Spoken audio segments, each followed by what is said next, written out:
ஆண்டவரோடு நம்ம ஐக்கியமாக இருந்து ஊழியராக மட்டுமல்ல, ஊழியராக இருக்க தப்பு இல்லை, ஆனால் ஊழியராக மட்டுமல்ல, யாராக இருக்கணும், சிநேகிதராக இருந்துட்டோன்னு சொன்னால் சில பிளான் போட்டுருவார் நமக்கு ஆண்டவர்.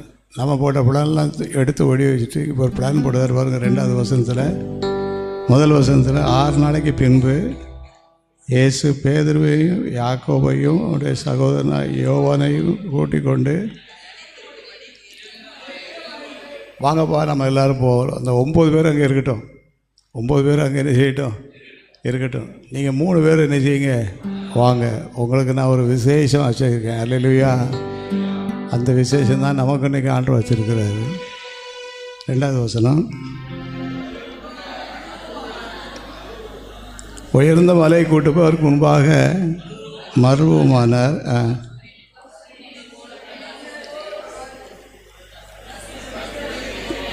வெண்மையாயிட்டு. அப்பொழுது மோசேயும் எலியாவும் இப்படி உயர்ந்த அனுபவத்துக்குள்ளே கொண்டு வர போகிறார் நம்ம எல்லாரையும். நம்ம யாராக மட்டும் இருக்கக்கூடாது, ஊழியக்காரங்களாக மட்டும் இருக்கக்கூடாது, ஊழியக்காரர் சிநேகிதராக மாறிடணும், ஃப்ரெண்ட்ஷிப்பாக மாறிடணும். இப்படி மாறின பிறகு அடுத்த வசனத்தில் படிக்கிறோம்,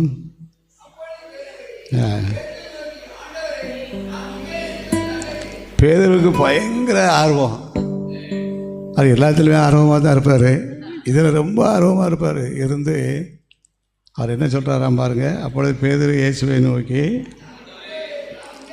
நம்ம ஊருக்குள்ளே போக வேண்டாம், ஊருக்குள்ளெல்லாம் நெய்ய வேண்டாம், போனது போதும், நம்ம இங்கேயே உட்காந்துருவோம்.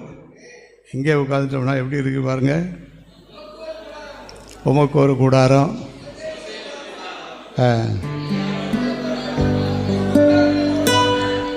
எல்லாருக்கும் கூடாரம் போட்டுருவோம். நாங்கள் அந்த கூடாரம் இந்த கூடாரத்தில் உள்ள என்ன செஞ்சுக்கிட்டோம், வந்துடும். எங்களை இந்த உயர்ந்த மலையை விட்டு கீழே இறக்கிற வேண்டாம்னு சொல்லி உயர்ந்த அனுபவத்தை தராது. அப்போ இயேசு கிறிஸ்துவின் திவ்ய சுபாவம் என்ன அப்படின்னு சொன்னால், ஊழியருங்கிற ஸ்தானத்தில் இருந்து ஆண்டவர் நம்மளை வந்து சிநேகிதர்கிட்ட போய் பேசினா எல்லா விஷயத்தையும் சொல்லிடுவாங்க. இவனை பற்றி ஒரு விவரமும் தெரிய மாட்டேங்க அப்படின்னு சொன்னால், ஃப்ரெண்ட்ஸு யாருன்னு பாரு அப்படிங்கணும். ரொம்ப யார்கிட்ட ஃப்ரெண்ட்ஷிப் வச்சு அங்கே போய் பார்த்தா அவன் அவ்வளோ கதையும் சொல்லிடுவான்.